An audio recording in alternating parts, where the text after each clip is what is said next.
Recuerden suscribirse y activar la campanita de notificaciones para más vídeos. Hola, aquí Creepysokas y con un nuevo capítulo. Sin más que decir, comencemos. Transmission of Chaos. Capítulo 13. Confrontación, intermedio. Si bien la emisión de Lolo Land no fue la primera aparición de Stolas en el infierno y sus dos vecinos superiores, sí lo consagró como una celebridad y un tema recurrente de chistes y debates. Casi en todas partes, desde los barrios rojos del infierno hasta las escuelas primarias de la tierra y los clubes de estudios secretos del cielo, se le mencionaba para bien o para mal. Artistas y creadores de contenido lo han estado utilizando sin cesar en todo tipo de memes, parodiándolo o representándolo en sus vídeos y obras de arte. Padres, terapeutas y cuidadores usaban algunas de sus acciones como ejemplos de lo que se debe evitar como padre y esposo. Por otro lado, una minoría recordaba elogiar las pocas cosas que había hecho bien y aún estaban dispuestos a darle el beneficio de la duda, argumentando principalmente que en el infierno probablemente hay miles de padres peores que ni siquiera se molestaron en intentarlo con sus hijos. En el mismísimo infierno, como era de esperar en una sociedad demoníaca, abundaban más la crítica y el odio que la comprensión. Tanto los plebeyos como los poderosos y ricos ridiculizaban al príncipe, prácticamente por las mismas razones. Sin embargo, en la práctica, multitudes curiosas se congregaban cerca de su mansión, pero sus poderosas defensas y barreras las mantenían a raya, limitándose a observar el edificio desde la distancia. Resultó que la llamada de Andrealpus a su hermana fue muy oportuna, pues nadie se había percatado de que Estella había salido del edificio antes. Con tan poca información, la gente apostaba a si aún le gritaba a su marido, sin saber que ni siquiera estaba allí. Nada de esto le importaba a Stolas en ese momento. Tanto él como su hija habían acordado hablar, y se habían retirado temporalmente del salón para hacerlo. En la cocina recién estrenada de la finca, ambos Goetía estaban sentados a la larga mesa frente a las ventanas de intrincado diseño con cristales rosados. A diferencia de lo que se vio en la emisión, la luz del infierno no entraba directamente, ya que era por la tarde y no por la mañana. A solas, padre e hija se tomaron un momento para saborear en silencio un té de la tarde preparado rápidamente para ellos. Mientras tanto, su personal les preparaba un almuerzo tardío en otra de las cocinas de la finca. Octavia dejó primero su taza con decisión y suspiró levemente mientras pensaba en lo que quería intentar decir. Estoy listo. ¿Me escuchas, papá? En respuesta, Stolas apartó su taza de té. Cada palabra, cariño, respondió con atención. No repetiré todo lo que dijo mi yo del futuro, pero te pregunto lo mismo. ¿Mantienes lo que dijiste, verdad? ¿Que nunca te irás y me dejarás sola? Preguntó Octavia, esperando oír la misma respuesta de Stolas. Por supuesto. Nunca te abandonaré mientras exista, respondió Stolas sin dudar. Incluso si digamos serías más feliz en una vida sin mí. La más feliz que podría ser, con tal de que sacrificaras tenerme a mí y a mamá en tu vida. Insistió Octavia. Como ya se esperaba su respuesta anterior, quería estar completamente segura de que su padre valoraba a su familia por encima de todo. Esa pregunta hizo que Stolas dudara un instante.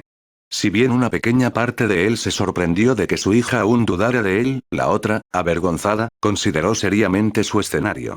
¿Sería realmente más feliz si eliminara a Estella y a Octavia de su vida? Bueno, eliminar a Estella era obvio.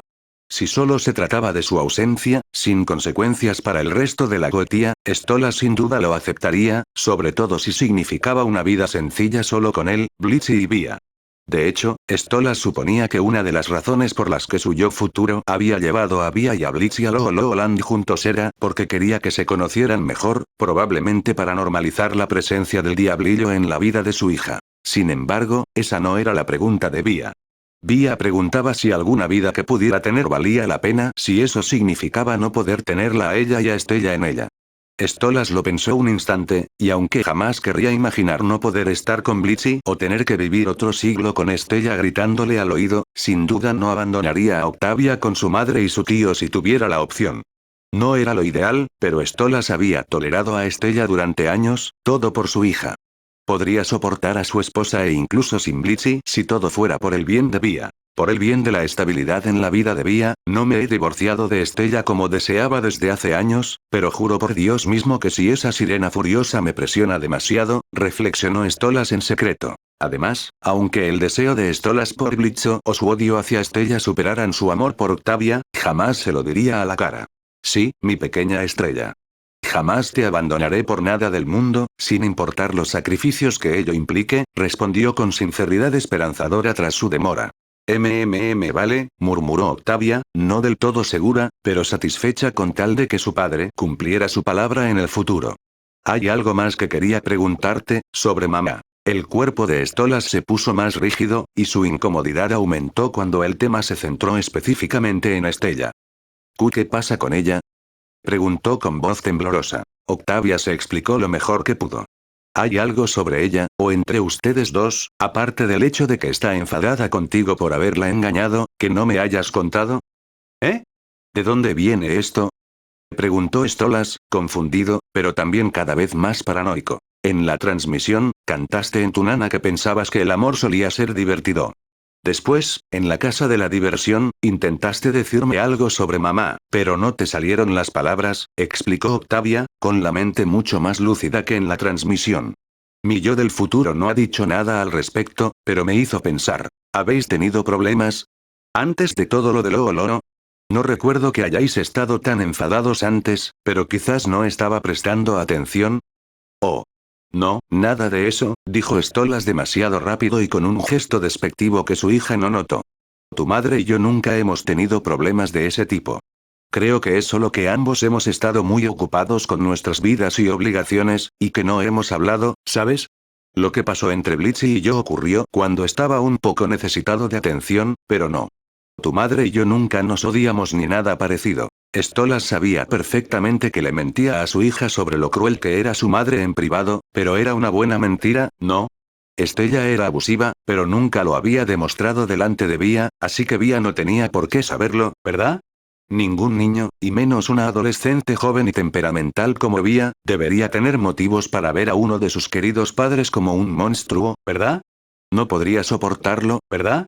Stolas no se estaba preparando para un desastre a largo plazo, ¿verdad? Durante un incómodo instante, la expresión indescifrable de Octavia hizo que Stolas sintiera que se asfixiaba. Bueno, al menos prométeme que intentarán hablar las cosas cuando se les pase el enfado, ¿de acuerdo? Preguntó Octavia, aparentemente convencida de las palabras de su padre. En el fondo, sentía que debía confiar en él. Si no podía confiar en que su propio padre le dijera la verdad, entonces su deseo por una diablilla podría ser el menor de los problemas de la familia. Lo prometo. En cuanto deje de gritar, repitió Stolas, aliviado de que la tormenta estuviera pasando. Lo cual probablemente nunca sucederá. Estamos hablando de Estella, pensó. Sabía con absoluta certeza que no iba a hablar de nada con Estella y que, muy probablemente, tendría que mantenerla al margen de sus futuros encuentros con Blitzy. Uf. Octavia por fin se relajó un poco, lo que les dio tanto a ella como a su padre un alivio emocional, además de la sensación de haber logrado algo, por pequeño que fuera. Vale. ¡Genial! ¡Guau! Me sentí muy bien al desahogarme. Quizás las cosas mejoren. Exclamó Octavia, mostrando su primer atisbo de optimismo en mucho tiempo. ¿Sabes? Tengo que agradecerle a Enigma que me haya ahorrado el mal trago de tener que ir a Lolo Land otra vez. Obviamente no me obligarás a ir contigo después de lo que acabamos de ver, ¿verdad? No, no lo haré, convino Stolas, agradecido de que volvieran a temas más sencillos. De hecho, si me lo pides, iré directamente allí con Imp y lo quemaré todo. Octavia soltó una risita. Con verlo arder una vez me bastó. Por favor, no enfademos de verdad a Lord Mammon. Claro que sí. Exclamó Stolas riendo. La verdad es que él también se alegraba de que las transmisiones de Enigma parecieran ahorrarles algunos problemas en el futuro, al ayudarlos o forzarlos a hablar sobre ciertos asuntos y evitar errores futuros. Probablemente, en las emisoras querrían que le contara había también la verdad sobre su madre. El matrimonio concertado, la obligación de dar a luz a un heredero, las pastillas que tomo, pensó Stolas para sí mismo. Además, entiendo que esto es asunto tuyo, pero si tienes que seguir viendo ese pene rojo, Blitzo, por favor, papá, no me metas en esas conversaciones. ¿Es lo único que te pido? Preguntó Vía, recordando cubrir todos los posibles escenarios. Ah, sí. Vale. Supongo que ese fue mi primer error en esa transmisión, admitió Stolas, finalmente aceptando que Vía, con toda la razón, no quería saber nada de las interacciones de su padre con Blitzo. Incluso el propio Blitzo parecía estar intentando evitar que Vía se llevara una mala impresión de él y de su padre durante la transmisión. Repito, no tengo derecho a decirte con quién puedes ver, pero no quiero estar cerca si hablas con él por teléfono. Jamás podré sacarme esas palabras de la cabeza. Octavia se estremeció al recordar la llamada de su padre en el episodio reciente, pero también la mucho más repugnante durante el escándalo familiar del asesinato. Stolas soltó una risita incómoda. Ah, je. Claro, supongo que decir lenguaje fue un poco hipócrita por mi parte, ¿no? No tienes ni puta idea, respondió Octavia, dejando escapar una risita genuina. Me alegra que por fin te hayas dado cuenta. ¿Trato hecho? Hecho, aceptó Stolas. Prometo que no volverás a oír ninguna conversación entre Blitzy y yo, al menos no de mi parte. Si Enigma decide mostrar más, eso ya no depende de mí. Octavia asintió con genuino entusiasmo, contenta con este comienzo y con la cautelosa esperanza de que su familia pudiera volver a la normalidad. Stolas se frotó las manos con calidez, aunque con cierta incomodidad, y su fachada de felicidad flaqueó un poco al sentir que asuntos sin resolver seguían rondándole la cabeza. Sin embargo, al no tener nada más de qué hablar por el momento, ambos goetías volvieron a tomar su té. Considerando la naturaleza tan personal y privada de sus conversaciones, sus guardias y personal no intentaron avisarles de la considerable multitud que se congregaba alrededor de su finca. Si bien la mayoría de dicha multitud simplemente sentía curiosidad por ver el lugar de cerca, eso no significaba que no hubiera algunos pecadores o diablillos que quisieran decirle cuatro cosas a Stolas sobre sus decisiones como padre y el trato que daba a Blitzo e Imp.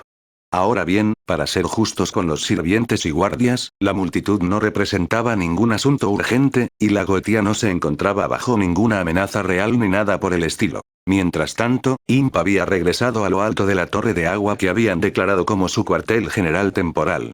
Blitzo la declaró su cuartel general temporal y todos los demás lo aceptaron. Habían pasado unos 10 minutos desde que la compañía se había excedido en su estancia en el apartamento al que habían entrado para ver la última transmisión, y luego se marcharon. ¡Guau! Exclamó Blitzo sin aliento mientras todos se sentaban, cansados de huir y volver a subir a la torre. Para ser sinceros, tanta actividad física después de comer no había sido del todo cómoda. Bueno, eso fue una mezcla de cosas raras que no se deben mezclar. Cuéntanos, murmuró Loona, algo decepcionada de que Blitzo no estuviera dispuesto a explicar su pasado en Looland y con Robo Fitz. De hecho, ella sentía más curiosidad por eso que Moxxie y Millie. Bueno, al menos me divertí viendo Looland. Los juegos, la comida y la mercancía no han cambiado desde la última vez que fui. Sentí que volvía a mi infancia. Dijo Millie con nostalgia. Sí, pensé que muchas de las cosas que Enigma nos ha estado mostrando eran aburridas, pero ver cómo se comían a ese maldito bufón robot y cómo el parque se reducía a cenizas definitivamente lo compensó. Dijo Blitzo, coincidiendo con Millie en que habían disfrutado del episodio, especialmente porque esta vez Stolas recibió mucha más atención que él. Hola, chicos. Moxxie observaba a lo lejos con binoculares el verdadero cuartel general de Imp, y su llamada de atención a los demás pasó desapercibida. Me gustaría volver allí algún día y conseguir uno de esos premios. Ojalá nadie lo queme antes de que pueda ir. Millie siguió hablando con Blitzo mientras Loona se limitaba a ignorar todo excepto su teléfono. Tipo. Yo diría que la destrucción de Looland en una semana es bastante probable, incluso sin contar a ese imbécil que vende antorchas, dijo Blitzo, sin prestar atención a Moxxie. Ahora que lo pienso, creo que lo he visto antes, pero no en Looland. Probablemente estaba. Tipo. ¿Qué pasa, Moxxie? Reconoció finalmente Blitzo con fastidio mientras Imp se volvía hacia su experto en armas. No pude evitar notar que las carreteras alrededor de nuestra sede han recuperado sus niveles normales de tráfico, dijo Moxxie, señalando el característico rascacielos a lo lejos. Claro, suponiendo que nos interese regresar. ¿En serio? Preguntó Blitzo mientras le arrebataba los binoculares a Moxxie y observaba el rascacielos que le interesaba. Mientras tanto, Millie y Loona también entrecerraban los ojos en la misma dirección, intentando obtener buenas imágenes. Qué raro, había muchísima gente allí. Si ya no están, ¿a dónde se fueron todos? Preguntó Millie rascándose la cabeza. Bueno, si miraran hacia el elevador más cercano, continuó Moxxie, haciendo que todos miraran hacia la reluciente y llamativa estación de ascensores interanular. En esa zona se apreciaba claramente una gran acumulación de vehículos y peatones. Entonces Moxxie señaló en una tercera dirección hacia donde parecía dirigirse aún más gente en Ciudad Imp. Y por allá. ¿Sabes quién vive en esa dirección, verdad? Stolas, respondió Blitzo correctamente, atando cabos. Claro, probablemente hay un montón de imbéciles que tienen algo que decirle o que se fueron al infierno, incluyendo a la mayoría de los que intentaron entrar a nuestra oficina. ¿Eso significa que podemos volver? ¡Genial!, exclamó Loona, realmente emocionada ante la perspectiva de regresar a un lugar interior cómodo y familiar, aunque en realidad no le gustara la oficina en un día normal. Probablemente valga la pena intentarlo, convino Moxxie mientras él y su esposa se apresuraban a recoger sus pertenencias esparcidas alrededor de la torre de agua. Aunque ahora todo el mundo en el infierno sepa dónde está nuestra oficina, sin duda deberíamos abandonar esta zona después de lo que hizo Blitzo en el apartamento. Bah. Lo único que hice fue darle una lección a un imbécil, se burló Blitzo. ¿De verdad, señor?, preguntó Moxxie arqueando una ceja. ¿Tengo que recordarle lo que realmente sucedió hace 20 minutos? ¿Qué sucedió realmente hace 20 minutos? La emisión de Looland acababa de terminar, e Imp estaba a punto de empezar a comentarla allí mismo cuando se oyeron ruidos procedentes de la puerta del apartamento que estaban ocupando ilegalmente. Mierda. Mamá y papá están en casa, comentó Blitzo mientras él y sus empleados se quedaban paralizados mirando la puerta, como ciervos deslumbrados por los faros. Si bien probablemente podrían haber intentado escapar o esconderse, no tuvieron tiempo de recoger sus teléfonos y demás pertenencias antes de que llegaran. La puerta se abrió y un duende cualquiera, el residente del apartamento, entró con la mirada fija en su teléfono. Levantó la vista y vio a Imp sentado frente al televisor, mirándolo con extrañeza. El duende puso cara de asombro y, cuando abrió la boca para hablar, Imp se preparó para recibir una buena reprimenda o un disparo. Joder. Duende. Os quiero, chicos, exclamó el duende, para sorpresa de los ocupantes ilegales. ¿Qué? Ah, sí, sí. Somos, nosotros, respondió Blitzo, aún intentando asimilar su fama. No estaba acostumbrado a que lo admirara alguien cuyo apartamento había sido allanado por él. De hecho, la sorprendente reacción del otro diablillo ante su intrusión le recordó la de Stolas cuando sus sabuesos infernales lo atraparon intentando colarse para robar el grimorío.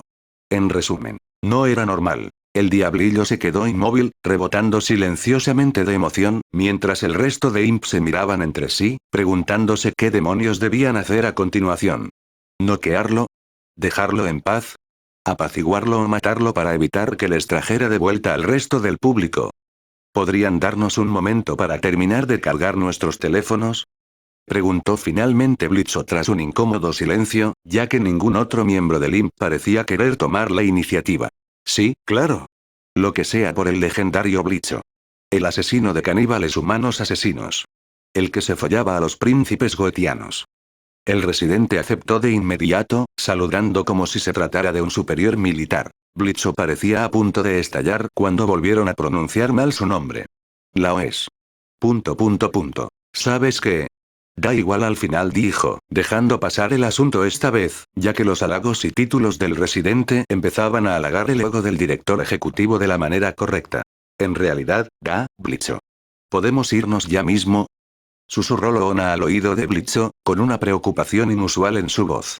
Hay algo en este chico que no me da buena espina. Cuando Blitzo estaba a punto de responder, la atención del diablillo residente se desvió hacia el sabueso infernal. Oh, hola. ¿Y tú eres Loona?, exclamó. Eres aún más guapa en persona. Me he masturbado 2 veces en las últimas horas solo buscándote en internet. Estallido. El residente quedó incomunicado al caer al suelo con un enorme agujero nuevo en la cara. Moxxie, Millie y Loona miraron alarmadas a Blitzo, que tenía su pistola de chispa humeante en alto, espuma saliendo de su boca y las púas de su espalda erizadas. Los estoy matando a todos. Esta enfermedad online se está propagando y todo aquel que tenga un teléfono en la mano debe ser eliminado. Bramó. Volvamos al presente. Y luego masacraste a media manzana antes de quedarte sin munición y finalmente tener que huir con el resto de nosotros, terminó Moxxie. No te preocupes, Mox. Volveré para terminar el trabajo algún día, dijo Blitzo, ignorando lo que Moxxie le decía. Incluso amenazaremos a Vox con borrar de internet todo lo relacionado con Loona si no conseguimos el éxito a base de asesinatos. ¿Amenazar a Vox?, exclamó Moxxie, desconcertada. ¿No estarás pensando seriamente en...? Bueno, volvamos a la oficina, interrumpió Blitzo. Espero que ningún imbécil haya entrado y tocado la investigación que tenía archivada. ¿Para qué me molesto siquiera? Se preguntó Moxxie. Como algunos de los asesinos de Imp habían sugerido anteriormente, se estaban formando grandes multitudes alrededor y dentro de Lolo-Land, ya que muchos demonios curiosos, aquellos a quienes no se les prohibía viajar a Greed, como los pecadores, de todos modos, llegaban al parque barato para echar un vistazo por sí mismos. Sin embargo, no se trataba solo de simples turistas. También había grupos de medios de comunicación recorriendo la zona, grandes y pequeños, independientes y profesionales. ¿Listos? ¿Ya están? Preguntó un reportero infernal a su pequeño equipo, compuesto únicamente por un camarógrafo y un par de observadores. Este equipo de noticias acababa de pasar la taquilla y la entrada de Lolo-Land tras haber pagado su acceso. El camarógrafo asintió y levantó su mano libre en el aire, contando hacia atrás con los dedos desde 3 y comenzando la grabación. Buenas tardes a todos. Soy Reggie Rufuma, su presentador favorito de Ambrosia Independent News, siempre honesto y en busca de la verdad. Esta tarde nos encontramos en Lolo-Land, la infame versión de Mammon, o más bien una copia descarada, del famoso mundo Lulu de Lucifer. El cámara giró su equipo para ofrecer una vista panorámica de los alrededores del parque, mientras Reggie permanecía en el plano periférico de la cámara y movía el dedo en señal de desaprobación por la falta de calidad y limpieza de la imagen. Para quienes no hayan seguido la última emisión de Enigma, se suponía que el príncipe Stolas y su hija Octavia, del clan Goetia, visitarían este lugar en el futuro, acompañados por la mayoría de los asesinos profesionales como guardaespaldas. El resultado fue que una disputa entre uno de los asesinos profesionales y el robo Fitzaroley del parque derivó en una violenta batalla que acabó con el lugar reducido a cenizas. Así que, ¿por qué estamos aquí hoy? Se preguntarán algunos. Comenzaron a adentrarse más en el parque, donde Lolo seguía en su puesto. Porque, mientras la mayoría de los medios de comunicación profesionales intentan en vano conseguir entrevistas con la Goetia, nosotros estamos obteniendo información y comentarios de personas a las que sí podemos contactar. Y quizá también tenga algún motivo personal para denunciar la negligencia de este parque en materia de seguridad, después de que me rompiera el brazo aquí cuando tenía 7 años, explicó Reggie, bajando la voz al hablar de su lesión. El equipo de noticias fue directamente a ver a Lolo, su primera persona a la que tenían previsto entrevistar. Hola, Lolo. Oh, mascota titular de este parque original. Dijo Reggie a la mascota con sarcasmo. ¿Viste la transmisión, verdad? ¿Qué te parecieron los visitantes goetianos y su colorido trío de guardaespaldas? Mirando a la cámara, Lolo suspiró y reflexionó un instante antes de responder. Cuando dije que la hija de ese príncipe era espeluznante, fue solo porque desconocía las cosas que su padre decía por teléfono y en público. Uf. Sé que últimamente me han expuesto como un pervertido ante todo el infierno y más allá, pero comparado con ese tipo, me siento mucho mejor conmigo mismo. De verdad. Interesante, comentó Reggie con desgana, sin mucho interés en seguir hablando de Stolas. ¿Tienes algún otro comentario sobre la flagrante e ilegal infracción de Lolo-Land contra Lulu World? Ahora Lolo se puso a la defensiva. Mientras este parque siga en pie y yo siga cobrando, no tengo nada más que añadir. Genial, gracias por su tiempo. Para nada.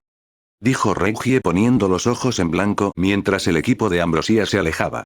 ¿Ya lo oyeron, amigos? Los propios empleados cobran y están obligados a mantener la impoluta imagen de Lolo-Land, quizá como parte integral de sus abusivos contratos laborales. Uno de los observadores del equipo señaló entonces detrás de Reggie, lo que hizo que todos miraran y vieran a Wally Watford corriendo hacia la salida del parque, llevando en brazos un gran maletín lleno de dinero en efectivo y mercancías sin vender. Oh, hola. Tú. Señor vendedor de antorchas inoportuno.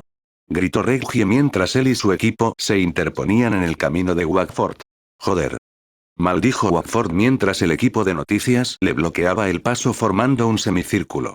Oigan, oigan. Tengo un poco de prisa por irme, chicos. Entonces será mejor que respondas rápido a estas preguntas. Replicó Reggie. ¿Por qué vendías linternas fuera de lugar en un parque temático infantil? Ah. Sobre eso, los conseguí a precio de ganga en Bebay, y he estado vendiéndolos aquí las últimas semanas. Ni siquiera trabajo en Lolo-Land, solo finjo hacerlo para poder vender mis cosas sin pagar impuestos. Te lo digo, explicó Watford. ¿Así que no trabajas para Mammon? Preguntó Reggie. Correcto.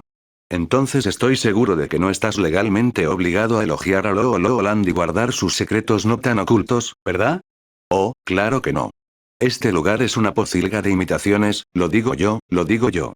¡Excelente! Muchas gracias por su tiempo. De verdad. Agradeció Reggie mientras miraba a la cámara. ¿Ya lo oyeron? ¡Amigos! Looland tiene su propio iceberg y, por la reina abeja, ese iceberg es de lo más turbio. Creo que ya es hora de que intentemos hablar con la verdadera cara de Looland, Robo Fitz. Oh, qué mala suerte. Comentó Wackford, llamando la atención de los demás. Los vi sacar al robot antes, probablemente para reemplazarlo o repararlo. Estaba dando pelea, te lo aseguro. El estafador señaló hacia la carpa central, y en particular hacia un rastro de destrucción que se extendía desde allí. Una larga fila de puestos rotos y dañados, trabajadores y clientes heridos, y una multitud de reporteros y periodistas que lo inspeccionaban sugerían que el Robo Fitz había sido retirado a la fuerza de su escenario y que había luchado ferozmente durante todo el proceso. El destino que le esperaba a la máquina era desconocido para el público, pero para Ambrosian y Us era evidente que habían perdido la oportunidad de obtener información de él. ¿Hablas en serio? Mierda. Eso va a afectar nuestro contenido, maldijo Reggie mientras Watford se marchaba tranquilamente y huía del parque antes de que algún pecado de la avaricia enfurecido pudiera encontrarlo y despedirlo de un trabajo que, para empezar, no tenía legalmente. Todavía nos queda ese feriante al que pensábamos entrevistar, señaló un observador de noticias. Reggie asintió, con la decepción aún perceptible en su voz.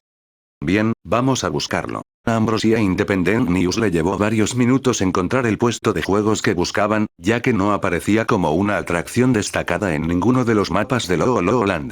Finalmente, lo tenían frente a ellos, y el feriante que estaba dentro parecía algo nervioso ante la cámara que lo grababa. ¡Genial! Dijo el feriante con sarcasmo. Más paparazzi. Sois como el cuarto grupo de ratas que viene a verme, ¿sabes? Entonces supongo que iremos al grano, respondió Reggie, tan poco amable como su interlocutor.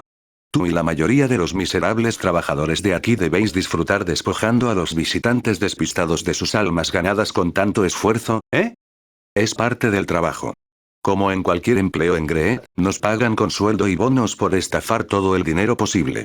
Nos llevamos una parte de lo que ganamos en nuestros puestos y tenemos la libertad de modificarlos siempre que aumenten las ganancias, gruñó el feriante, y no era la primera vez que respondía a reporteros entrometidos en la última hora. ¿En serio? Dijo Reggie con desaprobación. ¿Le has hecho alguna modificación a este juego? ¿Sí? Lo del pedal para derribar un objetivo fue idea mía. Presumió el feriante. Mientras Ambrosia tenía la atención del feriante puesta en ellos, ninguno sabía que dos demonios tiburón con trajes azules con detalles rojos se estaban refugiando en la pared trasera del kiosco, asomándose por la esquina. Está distraído. ¿Nos vamos ya? Preguntó Bayou sin apartar la vista del feriante. Todavía no. Espera a que se deje llevar por completo, respondió King mientras se acercaba sigilosamente, viendo que la entrada lateral del kiosco solo estaba bloqueada por una mísera puerta de ascensor. El espacio debajo era lo suficientemente alto como para poder deslizarse silenciosamente por debajo. No entiendo cómo un truco como ese te ayuda a ganar más dinero, dijo Reggie en voz baja, continuando su conversación con el feriante. Hay que dejar que algunos tontos piensen que pueden ganar. Así es como consigues que sigan viniendo con más intentos. Con un poco de falsa esperanza. Respondió el feriante. Sí. Seguro que esa era tu intención. Y no era intentar ligar con la novia del señor Moxie. Una mujer casada. Una mujer uratiana casada, replicó Reggie, señalando en la transmisión los espeluznantes avances del feriante hacia Millie. ¿Qué intentas decir? Gruñó el feriante con seria agitación, inclinándose sobre el mostrador todo lo que pudo. Ahora es mi oportunidad. Hoy, anunció Quint en voz baja antes de escabullirse por la esquina, introduciendo lenta pero cuidadosamente su cabeza y torso en el kiosco sin hacer ruido. Con el feriante y los reporteros completamente distraídos entre sí, el mafioso tiburón extendió su mano huesuda y agarró una de las cosas que Millie tanto deseaba y que le habría costado al futuro Moxie un sueldo entero. Entendido, susurró King para sí mismo mientras se daba la vuelta y comenzaba a escabullirse de nuevo. ¿Y qué si molesto a una chica de Gurat? Aquí molesto a los diablillos todo el tiempo. Siguió gritando el feriante. Maldito seas, ¿acaso no sabes nada de la cultura familiar de los Guratian? Preguntó Reggie con una sonrisa burlona. Si esa mujer, Millie, no viene a buscarte ella misma, te garantizo que su familia colgará tu cabeza en la pared si te vieran hablarle así. Quizá Moxie también tenga amigos y familiares influyentes que tengan mucho que decir sobre que lo hayas robado a plena luz del día. Quint hizo una breve pausa antes de reírse entre dientes y seguir con la cosa que llevaba bajo el brazo. Tienes razón, reportero. Una vez que Quint regresó al bayou que estaba detrás del kiosco, ambos suspiraron aliviados. Lo tienes. Dijo Bayou simplemente. Más sencillo que un tiramisú aguado, dijo Quint, recuperando el aliento. Tendremos que abandonar nuestros planes de vencer al feriante y prender fuego al puesto. ¿Demasiados ojos? Sí, eso y que estamos en medio del parque. ¿Viste cómo se quemó Looland en la transmisión? Si lo intentamos, nos vamos a asar vivos, explicó Quint mientras los dos tiburones se escabullían. Seguro que alguien más le dará a ese ladrón su merecido. ¿Y cuál es el plan con esto? Preguntó Bayou, tomando el objeto de Quint y apretándolo juguetonamente. Cleo y Marcie quieren que lo guardemos por si necesitamos congraciarnos con Moxie y su esposa, o como gesto de paz o algo así. Les preocupa que si Crimson se entera, podría ayudar a evitar que las tensiones se descontrolen, respondió Quint. ¿Esas dos? ¿Preocupadas? Preguntó Bayou, refiriéndose a Cleo y Marcella. No recuerdo que alguna vez se hayan preocupado por algo. Me dijeron que hay algo en la esposa de Moxie que los pone muy nerviosos, dijo Quint, estremeciéndose. En cierto modo, tengo que darles la razón. Así pues, dos de los hombres de Crimson, sin nada mejor que hacer en ese momento, lograron su misión secreta de sacar un regalo de Looland, un lugar que se encontraba bajo la lupa, debido a la intromisión de Enigma. Todo el mundo estaba ocupado visitándolo, criticándolo o planeando robarlo o incendiarlo. Memes, videoensayos y animaciones que parodiaban Looland y su concepto inundaron el internet del infierno, así como el de la tierra y una pequeña parte del cielo, y se viralizaron junto con la nueva presencia en línea de Stolas. La moda de burlarse de Looland se hizo tan popular que algunas de las figuras más importantes del infierno también participaron. Se ha visto a la reina Beelzebub y a Asmodeo dando me gusta y compartiendo algunas de estas publicaciones. Fitzaroli también hizo algo parecido con su cuenta anónima para evitar la ira de Mammon. A pesar de toda la prensa negativa y las críticas, Mammon se encontraba de buen humor en ese momento porque las ganancias de Looland estaban superando los niveles normales, y la seguridad adicional y los componentes de reemplazo para el parque lo mantenían así, logrando hasta ahora prevenir cualquier destrucción, aparte de la lucha del robo Fitz. A diferencia de lo ocurrido tras las dos últimas emisiones, esta vez la situación en el infierno era mucho más estable y había muchos menos disturbios. Salvo para los miembros de la Goetia. Quizás eran los únicos que vivían en un caos real. Pero aparte de ellos, todo bien. Tras otro período de absoluto silencio por parte de los canales de Enigma, Cielo y Tierra también tuvieron que volver a hacer literalmente cualquier otra cosa que no fuera ver una comedia romántica tonta y oscura entre un duende y un príncipe búho. Como la vez anterior, algunos habitantes celestiales continuaron su lento y sumamente cuidadoso progreso en la organización de movimientos reformistas. Mientras tanto, millones de mecanismos seguían funcionando en la Tierra, mientras naciones, localidades y otros organismos administrativos reanudaban la preparación de todas las contingencias y posibilidades para el futuro contacto con sus vecinos etéreos superiores e inferiores, contando con casi todo a su alcance, salvo un conducto oficial reconocido para comunicarse con ellos. Todos los demás comentaron los detalles, preguntas, respuestas y demás contenido del episodio reciente. La mayoría de las conversaciones giraron en torno a Stolas y Octavia, aunque Looland, y especialmente Robo Fitz, también era un tema candente que inundaba el cielo y la tierra. Esta vez no hubo una indignación ni un pánico generalizados tan grandes como los que se desataron al descubrirse la existencia del infierno o al saber que los asesinos del Imp podían acceder a la tierra. Looland y sus habitantes se mostraron bastante tranquilos y con un control local moderado en comparación. Stolas, a pesar de su comportamiento sumamente cuestionable y desviado, era un tema más normal para que el humano promedio y los ángeles conversaran. En lugar de organizar disturbios y protestas por el contenido mostrado por Enigma, esas masas recurrieron a los foros, programas de entrevistas y podcasts. Por ejemplo, Tonya y Olivia seguían transmitiendo en directo, comentando sus impresiones tras la reacción desde hacía casi una hora. En ese momento estaban hablando de Stolas. Sé que esto es un infierno, pero él no es precisamente un marido y padre ejemplar, ¿verdad? Preguntó Olivia. Eso es quedarse corto, se burló Tonya. Qué lástima que yo tampoco sea muy fan suya, aunque su voz podría arrullarme hasta dormirme, como hacía con su hija, continuó Olivia. Parecía bastante tranquilo y estable en ese recuerdo, y ahora está completamente desorientado, obsesionado con Blitzo y Lolo Land, ignorando todo lo demás. ¿Qué pudo haberle hecho cambiar tanto? No sabemos si realmente cambió o si simplemente es así, ya que no tenemos suficiente información sobre él para sacar conclusiones. Su amor por Octavia probablemente sigue siendo el mismo, con la única diferencia de la enorme erección que desarrolló después de que Blitzo se acostara con él una vez, replicó Tonya. ¿En serio? Preguntó Olivia con duda. Todo este caos empezó porque Stolas se enamoró a primera vista de Blitzo. ¿Y qué pasó con su esposa? ¿Dónde quedó el amor en esa relación? Stolas casi no habló de ella ni de su traición. Incluso en la transmisión parecía que la consideraban irrelevante. ¿Sabes qué? Exclamó Tonya chasqueando los dedos. Podría ser que Stolas fuera abiertamente gay, pero no entendiera su sexualidad antes de casarse con su esposa. Así que ahora está loco por Blitzo y le importa un bledo su esposa porque es la primera vez que siente algo tan fuerte por alguien.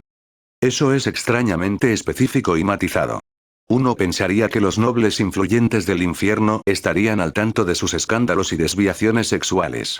Dios sabe que la nobleza y la familia real de la tierra tienen una larga historia de esas actividades, comentó Olivia. Intento encontrarle una explicación a las acciones de Stolas, que son prácticamente inexplicables, refunfuñó Tonya a la defensiva. No se me ocurre otra explicación para que sea tan frío con su esposa y tan cariñoso con su hija y su amante. A menos que haya algo con la esposa que desconozcamos. La transmisión de Tonya y Olivia tenía en ese momento a varios cientos de espectadores, quienes compartían una amplia gama de posibles motivaciones y pensamientos que podrían haber pasado por la mente de Stolas.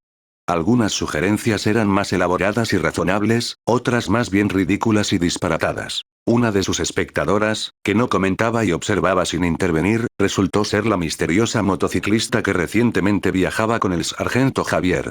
Estaba apoyada en su moto, estacionada al borde del aparcamiento de la gasolinera, con el depósito lleno. Dio un mordisco a su burrito, casi terminado, mientras veía la transmisión en directo de Tonya y Olivia en su teléfono. G. Estáis tan cerca, pero no del todo. Le estáis dando demasiado crédito a la Goetía por no odiarse. La motera se rió entre dientes, sin que nadie más la oyera. Mientras tanto, Javier estaba al otro lado del estacionamiento, hablando por teléfono con el general Fuller después de horas sin contacto verbal. ¿No pudiste encontrarlos? Preguntó por teléfono. No. Encontramos su caravana sin combustible, pero esos malditos caníbales no aparecen por ningún lado. Respondió Fuller con gran frustración. Hay enormes extensiones de bosque alrededor de esa carretera en todas direcciones y pequeños pueblos por doquier. Al ejército entero le podría llevar horas rastrear esas zonas, mientras que ellos podrían colarse por cualquier resquicio con un buen disfraz o aprovechando el momento oportuno. Eso suena a pesadilla, señor. Le pido disculpas por no haber podido informarle antes, estando fuera del alcance del satélite y todo eso, dijo Javier con una mueca de dolor. No es tu culpa. Olvídalo, dijo Fuller para tranquilizarlo. Eso no quita que los ejecutivos me estén presionando con el tema. ¿Sabes qué es lo mejor? ¿Qué? Les llegó la noticia de que uno de mis hombres tiene una pista sobre cómo recuperar a un demonio. El primer ministro y el gabinete están al tanto, y es solo cuestión de tiempo que la corona, el Senado, la Cámara de Representantes y el resto del país también lo sepan. Considerando lo infructuosos que han sido nuestros esfuerzos por encontrar a Marta, realmente quieren resultados de tu parte para compensar, explicó Fuller, recalcando lo más importante que era que Javier tuviera algo que mostrar por su pequeña expedición. Javier esbozó una leve sonrisa triunfante. Pues tengo buenas noticias, señor. Regreso con un demonio en toda regla. Creo que ella tampoco sabe lo que está pasando. ¡Genial! Por fin algo nos sale bien, dijo Fuller con alivio. Aunque hay una cosa más que el gabinete quiere de ti con la que también estoy de acuerdo. ¿Y eso es? Preguntó Javier. Espero que no hayas secuestrado a este demonio ni la estés obligando a regresar a la base a punta de pistola, comentó Fuller. ¿Qué? No. ¿Por qué? Exclamó Javier. Deseamos que nuestra nación sea la primera, y ojalá la principal, en tener acceso a otro mundo, pero también debemos considerar nuestros corazones, nuestras mentes y nuestra reputación, comenzó Fuller. Incluso antes de su llegada, queremos que ese demonio sea cooperativo y esté genuinamente dispuesto a ayudarnos, no coaccionado ni desconfiado. Queremos evitar artimañas y que nuestros pueblos confíen en que podemos respetarnos mutuamente y coexistir. ¿De acuerdo?, preguntó Javier con incertidumbre mientras miraba al motociclista distraído. ¿Cómo se supone que voy a lograrlo? Somos muy cercanos, y inevitablemente se sentirá muy traicionada cuando le contemos la verdad sobre todo esto. ¿Debería decirle que siempre supe quién era? Javier en realidad había dicho esa última frase en broma, pero Fuller lo sorprendió al decirle: si crees que ayuda. Conoces a esta persona, así que usa a tu criterio, pero cualquier cosa que puedas hacer para fomentar su confianza legítima y su disposición a ayudarnos con nuestro objetivo es recomendable. ¿Entendido? Sí, señor, dijo Javier antes de que su comandante colgara. El sargento volvió a mirar al motorista, pensativo. ¿Cualquier cosa para ganarse la confianza, eh? Bueno, hay pocas maneras mejores de asegurar la confianza a largo plazo que simplemente decir la verdad, sin importar lo arriesgado que pueda ser a corto plazo, concluyó. Suspiró. Dicho esto, comenzó a acercarse de nuevo al motociclista, que seguía riéndose de todas las maneras en que la gente reaccionaba a lo que habían aprendido en Looland. Jajaja. Oye, Mira esto, exclamó la motociclista emocionada al ver que Javier se acercaba. Levantó su teléfono, mostrando uno de los muchos memes que había encontrado. Era un meme de Amateurs. ¿Qué fue eso, Punk? Donde Enrique VIII y Eduardo Biri discutían sobre quién había tenido el romance, o romances, en el caso de Enrique, más extravagante o escandaloso de la historia. La tercera persona que los llamaba a ambos aficionados era Stolas. Javier no le prestaba mucha atención al meme. Estaba concentrado en ella. Ahora se había quitado el casco, dejando al descubierto su piel clara, su cabello rubio hasta el cuello y su rostro sonriente, feliz simplemente de estar allí y de integrarse perfectamente con cualquier humano que pasara cerca. Mira, tengo algo serio que confesarte, dijo Javier con franqueza. Esto llamó inmediatamente la atención del motorista, ya que ella y Javier normalmente solo se llamaban por apodos. Que él usara su nombre real, incluso su forma abreviada, significaba que la cosa iba en serio. ¿Sí? Asintió. La mayor parte de la Tierra, incluyendo el gobierno, intenta establecer algún tipo de contacto estable y profesional con el cielo y el infierno, sin que hasta ahora se vislumbre ningún progreso. La razón por la que estaba en el bosque sin uniforme era porque intentaba visitarte, como sugeriste. Además, quería visitarte porque creo no, porque sé que eres un demonio y quiero contar con tu ayuda para poner en marcha este asunto de establecer relaciones, explicó Javier con claridad y sinceridad. El rostro de la motociclista permaneció completamente inexpresivo durante un largo momento, pero luego se transformó en una sonrisa sin humor, como si hubiera escuchado el chiste menos gracioso del mundo, aunque Javier juraría que también notó un atisbo de pánico en su expresión. Mira, Zach. Sé que ahora mismo no llevo maquillaje, pero ¿de verdad parezco un demonio?, preguntó con suavidad, señalando su propio rostro. Javier estaba perfectamente preparado para rebatir esto. Todo el mundo en la Tierra ha visto pruebas de magia en las transmisiones. No es descabellado pensar que los demonios puedan tener disfraces humanos perfectos. Parece un grupo de idiotas que, de todas formas, no habrían sido capaces de investigar lo suficiente como para descubrirlo.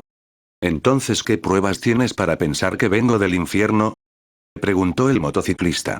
Me lo tomaré con calma e ignoraré las múltiples declaraciones dudosas que te oí hoy, que sugieren tu supuesta experiencia en el infierno, comenzó Javier, poniendo los ojos en blanco.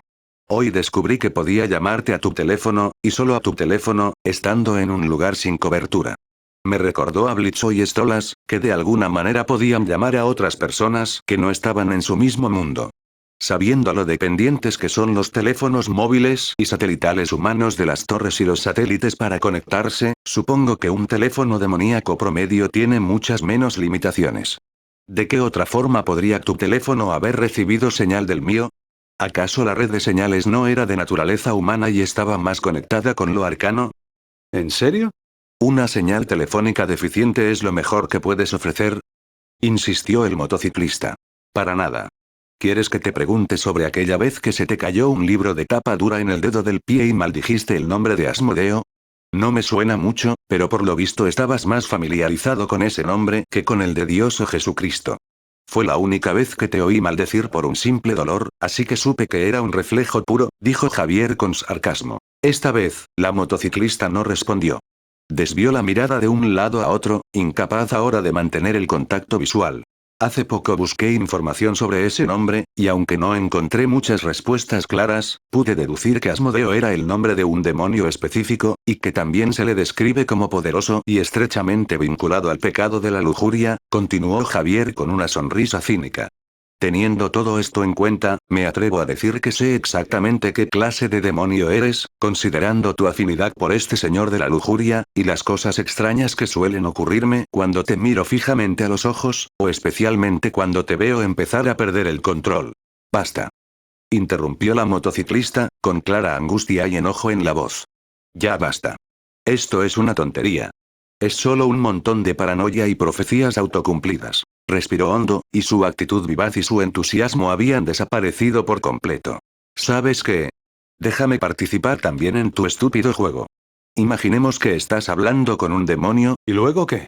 ¿qué incentivo tiene ese demonio para seguirte hasta tu base militar y hablar con diplomáticos y políticos durante los próximos meses? ¿O incluso años? Preguntó desafiante. Ella no confirmó explícitamente ser un demonio, pero tampoco lo negó verbalmente. Sin embargo, esto no le importó a Javier, ya que estaba completamente convencido de que era un demonio incluso antes de que comenzara la conversación. Para él, esto se interpretó como una admisión indirecta de culpabilidad. Por el bien común, respondió Javier con naturalidad.